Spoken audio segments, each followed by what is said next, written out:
Into the twilight with David. Step into the twilight with David for adventures of the heart. In our first episode, we hear Edgar Allan Poe's The Raven. Once, upon a midnight dreary, while I pondered, weak and weary, over many a quaint and curious volume of forgotten lore, while I nodded, nearly napping, suddenly there came a tapping, as of someone gently rapping at my chamber door. "'Tis some visitor," I muttered, tapping at my chamber door. Only this, and nothing more. Ah, distinctly I remember it was in the bleak December, and each separate dying ember wrought its ghost upon the floor. Eagerly I wished the morrow. Vainly I had sought to borrow from my books surcease of sorrow, sorrow for the lost Lenore, for the rare and radiant maiden whom the angels name Lenore, nameless here forevermore. And the silken, sad, uncertain rustling of each purple curtain thrilled me, filled me with fantastic terrors never felt before, so that now, to still the beating of my heart, I stood repeating, "'Tis some visitor entreating entrance at my chamber door, some late night visitor entreating entrance at my chamber door. This it is, and nothing more." Presently my soul grew stronger, hesitating then no longer. "Sir," said I, "or madam, truly your forgiveness I implore, but the fact is I was napping, and so gently you came rapping, and so faintly you came tapping at my chamber door, that scarce was sure I heard you." Here I opened wide the door. Darkness there, and nothing more. Deep into that darkness peering, long I stood there wondering, fearing, doubting, dreaming dreams no mortal ever dreamed to dream before. But the silence was unbroken, and the darkness gave no token, and the only words there spoken was the whispered word, "Lenore." This I whispered, and an echo murmured back the word, "Lenore." Merely this, and nothing more. Back into the chamber turning, all my soul within me burning. Soon I heard a tapping, somewhat louder than before. "Surely," said I, "surely that is something at my window lattice.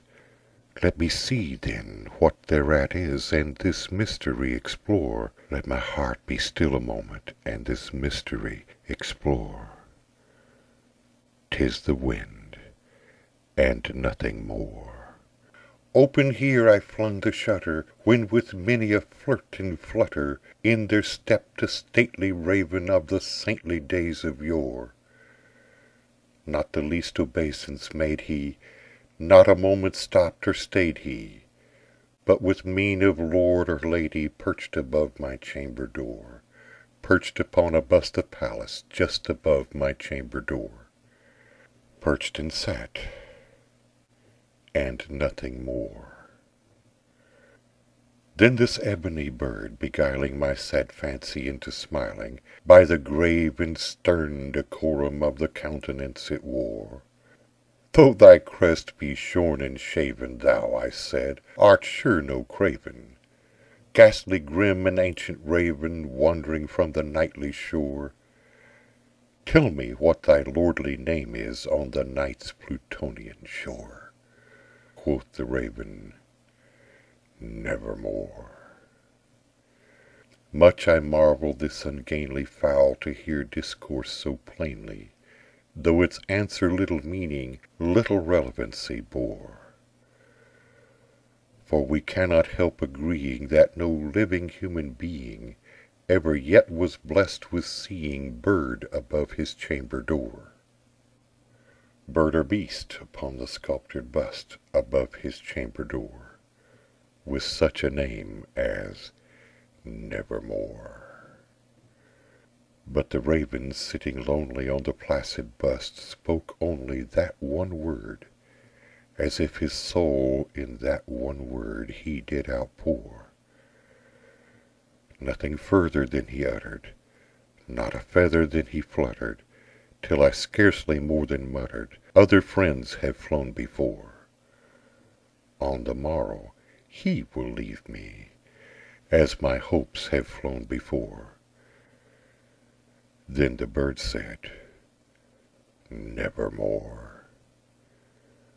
Startled at the stillness broken by reply so aptly spoken, Doubtless, said I, what it utters is only stock and store caught from some unhappy master, whom unmerciful disaster followed fast and followed faster till his songs one burden bore, till the dirges of his hope that melancholy burden bore, of nevermore.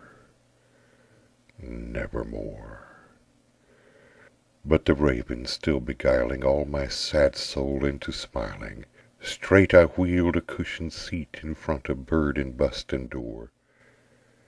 Then upon the velvet sinking I betook myself to linking fancy unto fancy, thinking what this ominous bird of yore, what this grim, ungainly, ghastly, gaunt, and ominous bird of yore meant in croaking Nevermore. This I sat engaged in guessing, but no syllable expressing, to the fowl whose fiery eyes now burned into my bosom's core. This and more I sat divining, with my head at ease reclining on the cushion's velvet lining that the lamplight gloated o'er, but whose velvet violent lining, with the lamplight gloating o'er, she shall press, nevermore. Then, methought, the air grew denser, perfumed from an unseen censer, swung by seraphim whose footfalls tinkled on the tufted floor. Wretch, I cried, thy God hath sent thee, by these angels he hath sent thee, respite, respite and nepenthe from thy memories of Lenore. Quaff, O quaff this kind nepenthe, and forget this lost Lenore. Quoth the raven, Nevermore. Prophet, said I, thing of evil, prophet still, if bird or devil, whether tempter sent or whether tempest tossed thee here ashore, desolate yet all undaunted on this desert land enchanted, on this home by horror haunted, tell me truly, I implore, is there balm in Gilead? Tell me, I implore. Quoth the raven, Nevermore. Prophet, said I, thing of evil, prophet still, if bird or devil, by that heaven that bends above us, by that God we both adore, tell this soul with sorrow laden, if within the distant Aidenn it shall clasp a sainted maiden whom the angels name Lenore. Clasp a rare and radiant maiden whom the angels name Lenore. Quoth the raven, Nevermore. Be that word our sign of parting, bird or fiend, I shrieked, upstarting. Get thee back into the tempest and the night's Plutonian shore. Leave no black plume as a token of the lie thy soul hath spoken, Leave my loneliness unbroken, quit the bust above my door. Take thy beak from out my heart, and take thy form from off my door. Quoth the raven, nevermore. And the raven, never flitting, still is sitting on the pallid bust of Pallas just above my chamber door. And his eyes have all the seeming of a demon's that is dreaming, and the lamplight o'er him streaming throws his shadow on the floor. And my soul from out that shadow lies floating on the floor, shall be lifted nevermore. This has been David. Thank you for joining me in the twilight.